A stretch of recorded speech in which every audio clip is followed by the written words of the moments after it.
Sir लोग कहते हैं एक मुहावरा है कि दिल्ली दूर है बहुत और इस तरह के मुहावरे लोग इस्तेमाल करते हैं। तो सर ये दिल्ली दूरस्थ या दिल्ली दूर है एक मुहावरा कहाँ से शुरुआत हुआ? आप इतिहास के स्कॉलर हैं, बताइएगा। देखिए दिल्ली दूरस्थ या दिल्ली हुनूच दूरस्थ आज भी लोग कहते हैं अ, किसी को कहने के लिए कि तुम्हारे बस की ये बात नहीं है। इतिहास में इसकी शुरुआत तो महान चिश्ती सिलसिला के संत निजामुद्दीन औलिया से होती है। निजामुद्दीन औलिया के पास एक बादशाह था नसरुद्दीन खुसरू खान, अच्छा।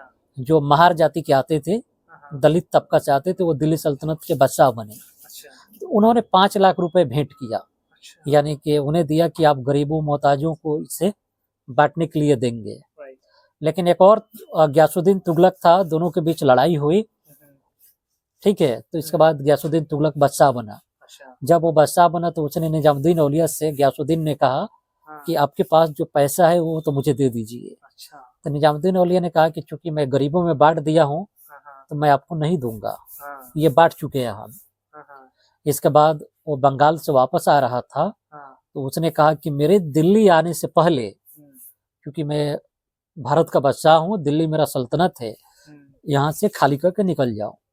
तो उनके मुरीद बहुत परेशान हुए और निजामुद्दीन औलिया के पास गए। निजामुद्दीन औलिया ने कहा इतना ही कि अभी दिल्ली दूर है, और कहा जाता है कि अभी वो अफगानपुर मुरादाबाद तक पहुंचा था तो उसने बेटा मोहम्मद बिन तुगलक ने एक बड़ा महल बनवाया अपने बाप को स्वागत करने के लिए, और वो महल अचानक उसके बाप पे गिर गया। उसके पास एक और सूफी थे, शेख रुकनुद्दीन, वह भी बादशाह के साथ बैठे हुए थे।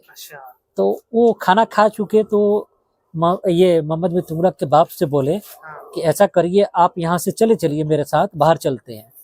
तो कहा रे कोई नहीं, हम तो हाथ धो के ही जाएंगे। और वो सूफी थे जो शेख रुकनुद्दीन, वो हाथ धोने खुद उठ के चले गए। जैसे वो गए, घर क्लैप्स कर गया। तो कहा जाता है कि निजामुद्दीन औलिया से पंगा लेने की वजह से गयासुद्दीन तुगलक के साथ कभी दिल्ली नहीं पहुंचा और गिर गया। मेरा दोस्त था मुरादाबाद का, वो कहा करता था कि ये मेरे इलाके में ही घर गिरा था, वो वहीं का था, अफगानपुर मुरादाबाद का। तो ये कहानी है, और ये कहानी उर्दू शायरी में भी इस्तेमाल होता है। मीर तकी मीर ने भी कहा है प्यारी है दिल्ली, है प्यारे दिल्ली दूरस्थ। तो ये वहीं से फेमस हुआ। इतिहास में आप देखेंगे तो अकबर के जमाने का उसका इमाम है मुल्ला अब्दुल कादिर बदायूनी, वो अभी इस बात को अपनी किताब मुंतखब तारीख में लिखता है। हाँ, उससे पहले याहिया अहमद सरहिंदी भी तारीख मुबारक शाही में इस बात को लिखता है।